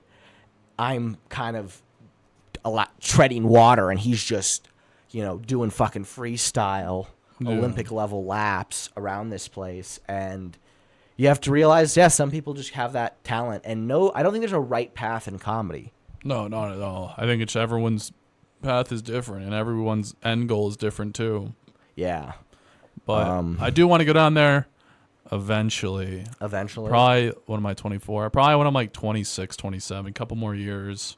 Very nice, very nice. I want to get like shredded too when I go down there so I can fuck a bunch of MILFs, but I don't know. I feel like I see a lot of people move out of the scene and then they're back in 3 months. So like, hey, can I hop on your show? Yeah. That's the thing I realized when I was moving back here was that was going to happen to me. But it's, it's like whatever. You're not I realized in Austin you are I may even move back to Austin eventually, but you want to have much more of a professional set. Those who did really well were, like you said, Hans Kim, who had 8 years behind his belt. You have a lot of these door guys who got on, who had that, near decades levels of experience. Yeah, they have 45 minutes for sure. Yeah, so not 45 minutes at 4 years, 45 minutes at 8 years, which is totally different. Mm-hmm. And also, I think Jeremy Cash said this. He said that no matter where you are, there's advantages and disadvantages to your scene. If there's not a lot of open mics, you can write a lot. You just have to keep doing stand up, and each path has its own benefits and perks. But I think, like you said, I think Austin Fever happened where people were like, I can go down there and get on. I know. I went down there for like a week, and the amount of people I met that are like, I just moved here from Iowa. I just moved here from fucking, I don't know, New Mexico. Like just all these small ass scenes. Like I was the funniest person in New Mexico. Now I'm here. And then you see them do their set. You're like, what the fuck is this? Yeah, I mean, that was. And the crazy part is it's harder to get up out there is it's like, I don't know. It might be a little different now, but you go to a mic. It's like you can wait 2 hours and get a guaranteed spot, or you can throw your name in this bucket and go up whenever I pull you. Yeah, it was harder to get booked out there because there were so many shows and there's so many comics. You have to understand like that there's so many people that are more talented or just as talented as you who are competing for the same amount of spots. And Austin is about the same size as Denver. It's not like Chicago or New York where it's or LA, big city, a lot of people. You should go to Chicago. I went to Chicago for a week too. Phenomenal scene, dude. It's fucking great out there. I went up like 15 times in a week. They had like 3 or 4 shit every night. I took a bus everywhere. It's great, man. It's a great scene. It's just I don't know if I could move there because the winters are too harsh. The reason why I would want to go to Austin is because I hate the winter now. You hate the winter. I was born in North Dakota. I'm sick of the snow, dude. I'm so over the snow. Oh, really? Interesting. I think it's like I'd rather get up and start my AC in the morning than get up and have to fucking scrape the window and fucking my shoes are wet. I'm all pissed. Very nice. Yeah, I get that. Yeah, I mean, one of the cool things about doing that experience is if you can admit you went down there because you thought you were hot shit and then you're not hot shit. Oh, yeah. Is you learn a lot about yourself, who you want to be in comedy. I learned a lot of people want to just be famous and not really do comedy. They just want to be seen as doing this public thing and learn the difference and see the... I'm not a big fan of show business. I don't like all the drama and all the stuff. It's like high school. It's so... Why is it that like whenever you think you leave high school and it goes away, but you just make high school again somewhere else in your 20s. I don't know. It's just everyone's, especially when you're at the higher level, you're just kind of just jumping through hoops. Yeah. And eventually, if you're one of the luckies, I mean, like, what is there? Like, only probably like 300 to 500 touring one acts. What would you say? For like a one act, like a Mark Norman, like a one. There's probably in the thousands if you're talking about people who are doing it. But I'm talking about like the ones who make a living off of it, not the ones who work at Walmart and then they go to the Temple Improv on the weekend. Yeah. I'd say probably like 500. 500 we'll say A-listers. Yeah, okay. I would probably say 500. I think that number now with social media is changing. Like every time I see someone on a show who I haven't heard of, you probably see these people who are maybe not A-listers, but they're close. Yeah, they're close. I think one of the craziest ones is Ralph Barbosa. I don't know if you know his story. No, I know of. Yeah, you know who he is. Yeah. I remember I watched him like when I was year 1 or year 2. I saw him on a Don't Tell online. And I watched him like, this is like the funniest guy I've ever seen. And then 6 months later, he's now like selling out theaters all around the country. Yeah. And the Don't Tell kind of boosted him up.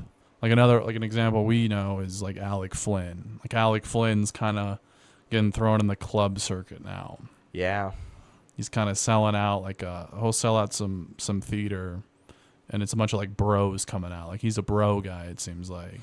Once you have that niche too, like I said, you whose show, Tim Buttery, you said? Yeah, Tim Buttery. Yeah, he's kind of in that same boat as Alec. Exactly. And I found like sometimes when I get people who I have a lot of mental illness jokes, if I get someone in the crowd with bipolar or who, like their spouse or something like that, their girlfriend or boyfriend, they tend to love it. And same thing with like I had Adam Penny on my show, one of my shows, and there were some bros in the back, and he murdered with the bros. Yeah, bro, you just gotta find your demographic. Like mine's probably like people under 30.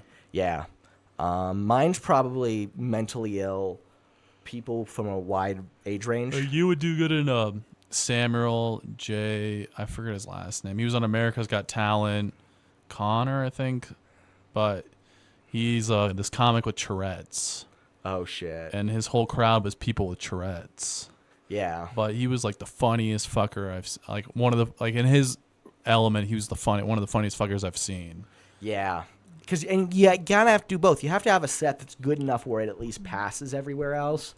But if you have a set that's too general and kind of works okay with everybody, but doesn't destroy with no one, yeah. You have to get that balance. And I think the early stages are figuring out how to get.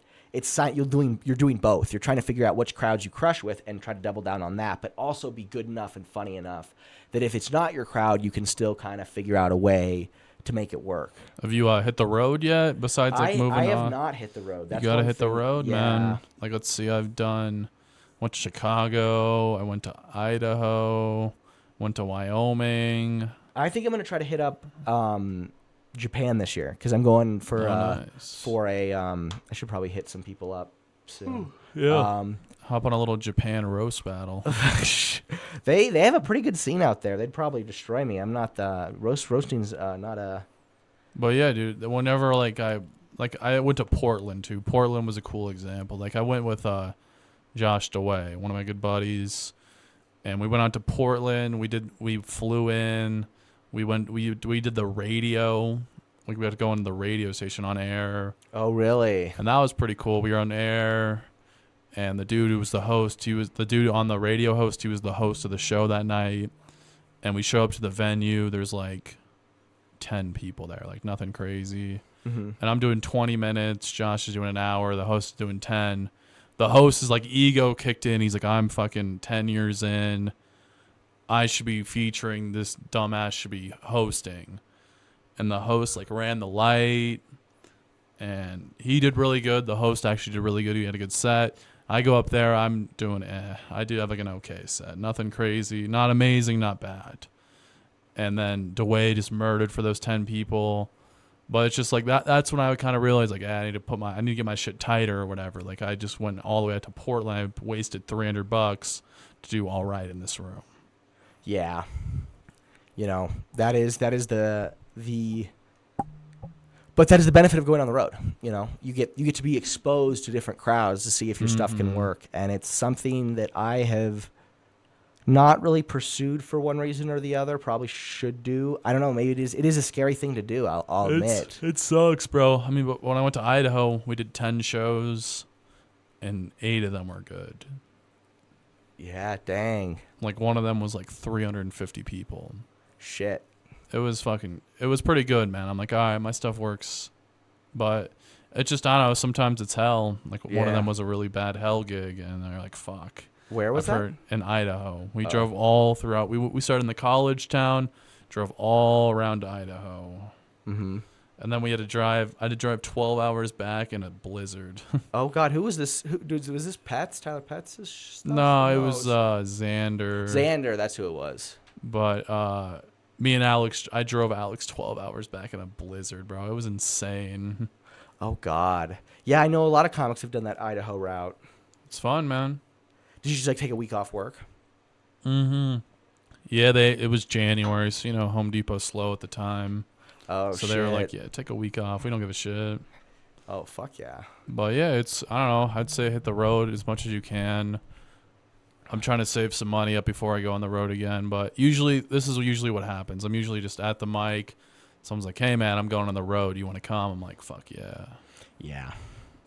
I'll just randomly get asked. I'm like, I'll be there. Like, I think next week I got a show in Breckenridge or something. Okay, yeah, that's not a bad road. That's not too bad. I did a spot in Vail. Vail was fucking amazing, dude. I never thought I would go to Vail.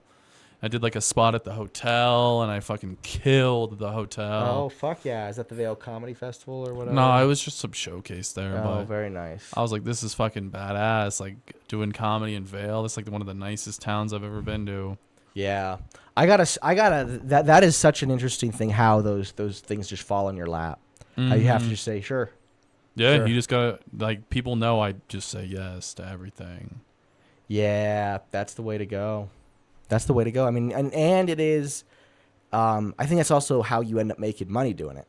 Because you can't stay in the same place, and you have to be tested on the road and open to those opportunities. I think I struggle a bit because I get set in my ways, and I like my routine, and I have sometimes the state isn't the greatest at getting off your job, but I think DMV boy, that's for sure.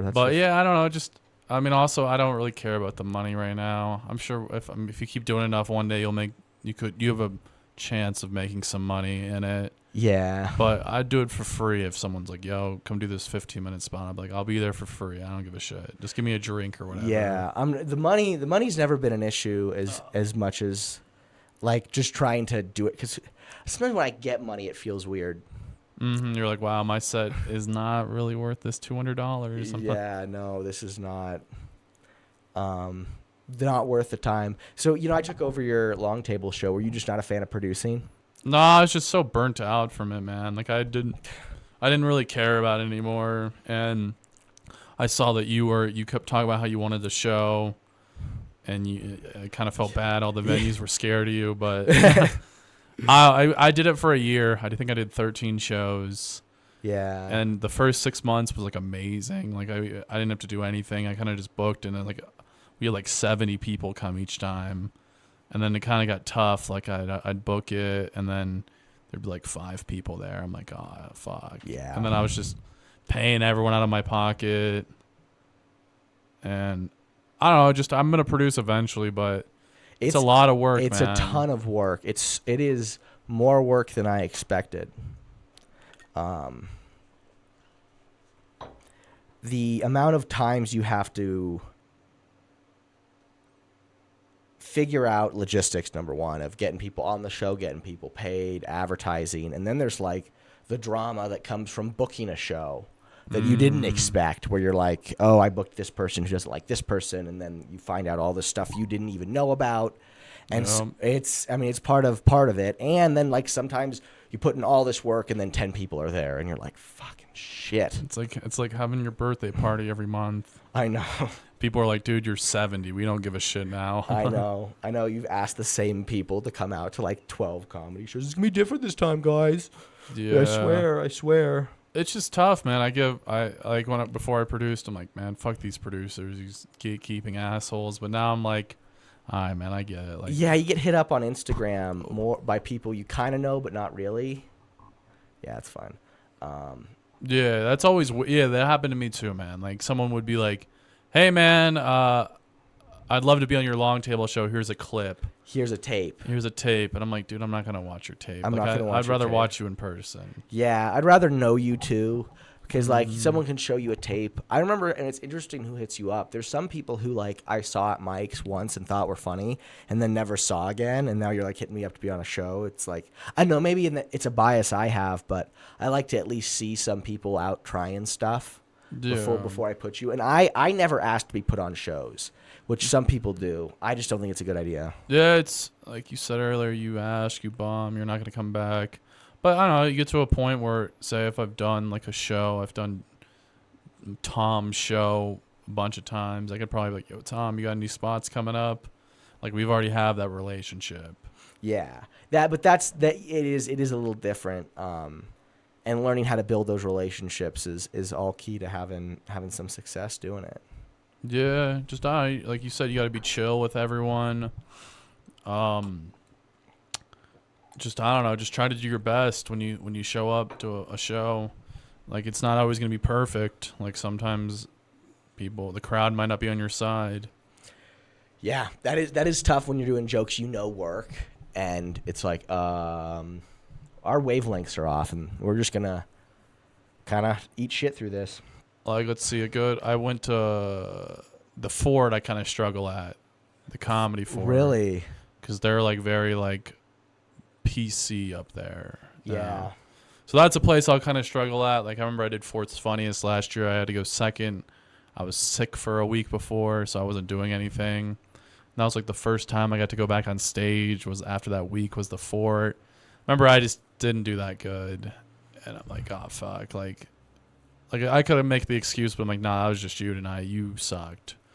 It was these jokes work, but like you were sick for a week. You didn't do shit. Like, I was still kind of feeling like shit that night. Yeah. And then that's just kind of a tough thing. Even if you do well, like I went on the Fort's, I think it was their mic months ago. And I was like in their open mic. I don't know. I was like 12 or something, towards the end. And most people were kind of it was kind of a weak room. And I get up there and I do my like dark mental illness stuff. And they love it. I crush. Nice. And it's so weird because when I walked off on stage, people who were really like kind of friendly before were then really closed off because it was like my first time there. And it was like, oh, even if I do well, they're kind of like, they weren't wanting to be like, and it happens in a smaller scene. Like, it happened all the time in Salt Lake where like I'd come back after, leaving to be like visit and do their mic, and they'd make me wait hours to go on stage because there's just beef between everybody, and things happen. I don't know if that was what happened with me at the Fort. I could be reading the room wrong. I do that all the time. But it is interesting how you have to find what works for you. It's why I think Austin is appealing for a lot of guys, because there's a lot of bros in Austin who even the not bro rooms are Austin. One of the things I loved about doing comedy there is people rarely got offended. Like, they may not like your stuff, they may not laugh, but they were rarely like, what you said offends me, and I'm not going to listen to the Because rest. it's Texas, bro. Yeah, they're like, this guy might have a gun. I feel like people don't really get offended here that much anymore. Everyone's like, oh, the world's so PC. Like, not really. Like, I think you're just kind of a pussy. Yeah, I think that overall, I don't think that stuff has kind of started like on the downturn at least. Yeah, I think I don't know. I just think the world, like, there's too much crazy shit going on. Like, who cares about what this guy said in an open mic? Yeah, and is he trying to be funny, too? Are you trying to like try something and you just say it wrong, or is it part of a pattern? It depends, but the difference I noticed between here and other scenes is here the writing's like really good. Like there's like a standard of writing out here. I feel like everyone, like most people out here are like good writers, decent writers. Some people are really good writers. Then you go to another scene, people are more like act out. Like Chicago is a very like theater scene. Like someone's like doing a bit about going to the car wash and they're acting out like washing their car. Like people really aren't acting stuff out here. Yeah, that is a good point. I wonder if that has to do with like in Chicago with what is it, Second City, and the improv scene there probably has some more influence about that. It's more like, I don't know. It just seems like if you're going to be a good comic, you have to be able to act stuff out and be a good writer. Exactly. You have to, like we said, you have to hit like multiple aspects, kind of like MMA. You have to kind of know a little bit of everything, even though something's not your strength in particular. Yeah. Like, I guess you could just be one, but you have to be really good at one. Yeah. Have you ever been to New York? Not for comedy. I've been there before, but yeah, I don't know. I used to fantasize about living there because I'm an East Coast boy at heart. But I don't know, man. It's just so expensive out there. Yeah. I don't think if I worked 2 jobs, minimum wage, I'd get by out there. You know what I'm saying? Yeah. That's like the thing with me as well. That's like kind of the tough part is like, I don't know. Like here I can get by working 2 jobs. Out there I'd probably have to get like 3 or 4 jobs. Just to get by, because I didn't go to college. Yeah, well, and I went to college, and I'm working at the DMV, so it's not much better for that. Those people either. But I like New York. I think New York's a cool place. Have you been out east? Like, have you performed out east?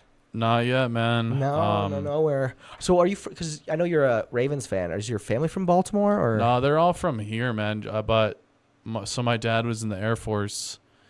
And we moved every 2 years, pretty much. Like I lived in North Dakota. We moved to Oklahoma, Illinois, Maryland, or then we moved back to North Dakota, then Maryland, and then like here. So like I've kind of seen like the North, the South, the East, the West. Oh, so you've always moved, yeah. Yeah, so like that's why like Chicago I thought was really cool. I used to live in Illinois, like kind of right outside of Chicago. Oh, that's why. The East Coast is just kind of where I kind of grew up a little more. Okay. Like the East Coast is a lot different than here. Like in the East Coast, I don't know if you've ever been to the East Coast. Yeah. Like someone will beat the fuck out of you out there for like just if you look at them weird. Yeah. Like that rarely happens here. Yeah, the West is very different than the East. The West is a lot more chill. Yeah. The drivers are a lot more crazier on the East Coast. Like someone will merge 7 lanes and just cut 7 people off and then flip you off. Yeah, I think it's probably a density thing of people too. There's just so many more people out east. And it's a lot smaller places too. Oh, yeah. Yeah, you can get to a city within a couple hours. That is the nice part about the East Coast is there's trains. Like, why aren't there trains out here, bro? Like, because there are. They're just Denver's just a very isolated city. Mm-hmm. There's not a lot of cities from like similar where you could drive to relatively and find a city of similar size. Yeah. But that's more of just because the mountains are in the way. But it is interesting. I had my dad here, and all we talked about was trains. Autism, but. Says you. Why does everyone has autism right now? Why do we always have to have a mental illness? I think everyone has autism from like the stuff they put in food and. Yeah, I do think there's a reason for that, but I also think that we don't like to take responsibility for having bad social skills. Yeah, I think it's the phones. I think honestly, I just blame everything on the phones. Like 15 years ago, you'd go out. Like if you're on a public bus, you'd see like two people having a conversation. Like me and you just met on the bus. I'm like, hey, what are you doing today? How's the Oh, you got a family? Like, what do you do for work? Now it's just people are just on the bus, like, just swiping away, or like, just like on Facebook, Instagram. There are some people. The worst people I think are the people who are on the phones in a public setting. Yes. Like if you're on the phone on the bus, like, dude, what the fuck? Like, just hang up and enjoy where you're at right now. Like, that not many people enjoy anywhere. People are just like so disconnected from everywhere. Well, I think also people don't know how to be bored anymore. Yeah, I agree. That's like you used to just when you were on the bus and had nothing to do, you were on the bus and you had nothing to do. So you may talk to the person next to you, may look around. Now everyone's like dopamine levels are fucked up. As you put a Zen in. Well, I'm just saying. I guess everyone has dopamine imbalances. Yeah, my psychiatrist described it like this about how like when you take a hit of cocaine, it spikes your dopamine way up here, and because of that, that's pretty great. I'm playing. No, I'm fucking around. But. Yeah, and it is. But the problem is when you do that, it makes everything else you do less great. Yeah. Because you're just numb to it. And the phones do that on a smaller scale. You're so used to getting a little bit of hit of dopamine. And so it kind of grays out all the other things in life that were fun. Because you're just so used to like scrolling and stuff. And yeah, like now every time someone takes a shit, they can't just take a shit. Everyone's on their phone when they take a shit. Yeah, I admit I am too. People used to read on the shitter. Yeah, I know, right? Now, I don't know. It's just, I think like whenever like people go out to eat with their families, like I kind of look around the restaurant, I'll see like a family of four, they're all just on their phone. That's crazy to me. Like people used to go out to enjoy each other's company. Now it's like I'm going out and I'm going to be texting my group chat. I'm going to be sending fantasy football lineups, putting a parlay in. Like people just can't enjoy other people's company anymore. Like people are more enjoying of company on the phone than off the phone now. That's so true. I mean, like it is interesting how something as basic as enjoying your family's company, you now need your phone. Yeah. Like my girlfriend said something we were talking about my set on Friday, and she says that she thinks that makes comedy actually it makes it harder to be funny because we're so used to have these like clipped videos and stuff that people are kind of desensitized to things. Like sometimes when I'm chilling with my friend, like one of my friends, and we're like out eating, I'll make us like put our phones like this, like upside down on the table, and the first person to grab their phone has to buy lunch. That's what we'll do. We'll do some shit like that. Like if I'm working out with a homie, I'm like, that's awesome. I'm like, leave your phone in the car.